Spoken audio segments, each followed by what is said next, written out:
Salam, selamat pagi. Kita bertemu kembali dalam renungan harian GP Kris Pangkal Pinang. Bersama saya Guru Injil Eber. Mari sebelum kita merenungkan firman Tuhan, alangkah banyak kita berdoa terlebih dahulu. Mari kita berdoa.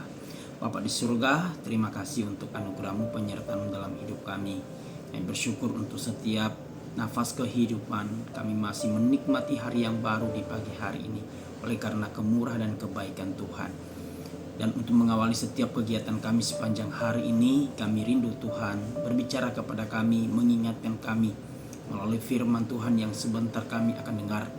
Tuhan tolong kami agar kami bisa memahami dan mengerti firman-Mu ini, dan kami dapat melakukannya dalam hidup kami hari lepas hari. Kami sudah siap mendengar firman-Mu ya Tuhan, tolonglah kami.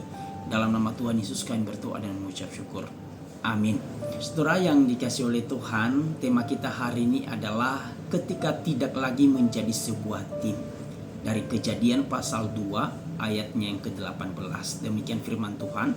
Tuhan Allah berfirman, tidak baik kalau manusia itu seorang diri saja. Aku akan menjadikan penolong baginya yang sepadan dengan dia. Saudara yang dikasihi oleh Tuhan, waktu Allah menciptakan manusia yaitu Adam dan Hawa, tujuan utamanya bukan hanya beranak cucu atau memenuhi bumi, namun juga bagaimana mereka mengusahakan tanah yang diciptakan dan diberikan Allah kepada manusia itu. Untuk mengelola tanah itu, manusia tidak dapat mengerjakannya dengan sendirian. Dia akan kelelahan. Maka Allah berkata, tidak baik kalau manusia itu seorang diri saja. Aku akan menjadikan penolong baginya yang sepadan dengan dia. Allah tahu bahwa manusia itu atau Adam itu akan kelelahan jika ia hidup sendiri. Maka Allah membentuk tim melalui sebuah keluarga. Maka Adam dan Hawa adalah tim pertama yang Allah bentuk di dalam Taman Eden itu. Saudara yang dikasihi oleh Tuhan, dalam dunia olahraga, misalnya seperti sepak bola, sebuah tim tidak terdiri dari satu orang saja, tetapi dari beberapa orang. Dan beberapa orang ini memiliki tujuan yang sama. Mereka memiliki hubungan yang dekat.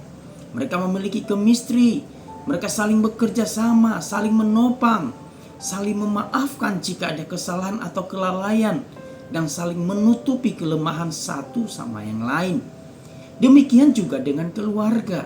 Keluarga bukan sekedar orang-orang yang tinggal di rumah yang sama, tetapi sebuah tim yang dibentuk oleh Allah untuk hidup bersama, bertumbuh bersama, melayani Tuhan bersama. Terutama kepada suami istri yang adalah teladan dalam keluarga itu sendiri. Suami istri itu adalah partner satu sama yang lain atau tim kerja. Tim kerja yang akan menguntungkan mereka bersama dan memuliakan nama Tuhan. Untuk tercapainya tujuan bersama, maka yang dibutuhkan adalah hubungan yang dekat, saling mengerti, saling melengkapi satu sama yang lain, saling mengampuni dan saling menutupi kelemahan satu sama yang lain, saling mensupport dan lain sebagainya. Layaknya sebuah tim yang baik. Namun saudara, banyak pasangan suami istri seringkali mengabaikan prinsip ini.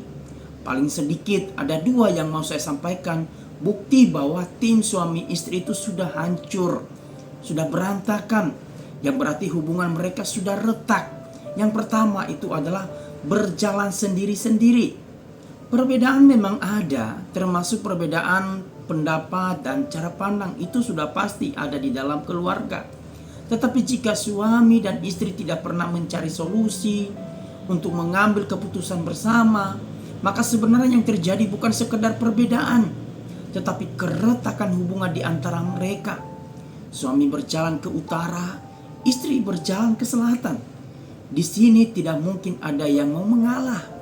Masing-masing mempertahankan egonya, jalannya sendiri. Abraham dan Sarah pernah mengalami suatu perbedaan yang tajam, bukan?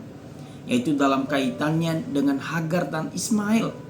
Tetapi di salah satunya itu Abraham mengalah, sehingga mereka tetap menjadi tim yang solid, yang diberkati dan memuliakan nama Tuhan. serta menjadi alat bagi penggenapan rencana Tuhan itu sendiri.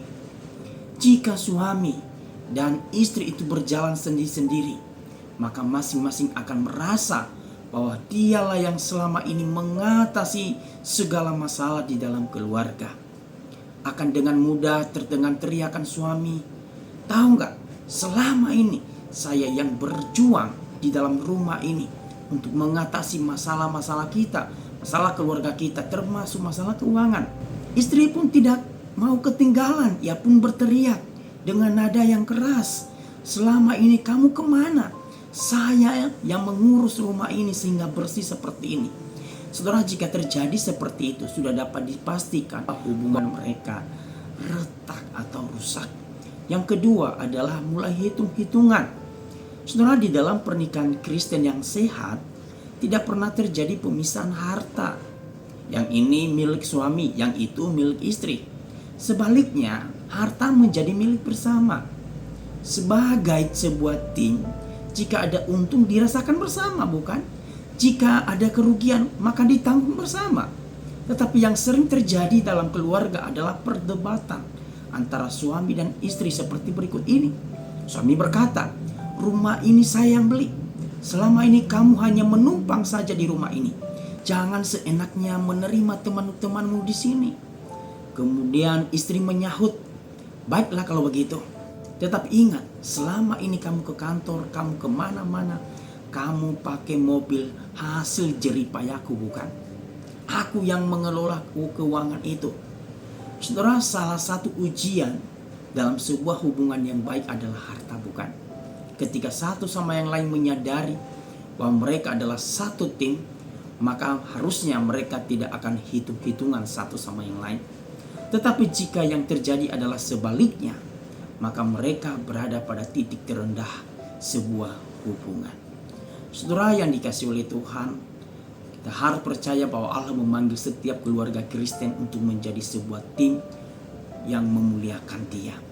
Memang ini bukan tim yang sempurna, tetapi tim yang terus bergantung pada anugerah Tuhan. Tim yang saling mengasihi, tim yang saling mengampuni, tim yang berjalan bersama di dalam iman kepada Kristus Yesus. Kiranya firman Tuhan ini menolong dan memberkati kita di pagi hari ini. Amin. Tuhan Yesus memberkati.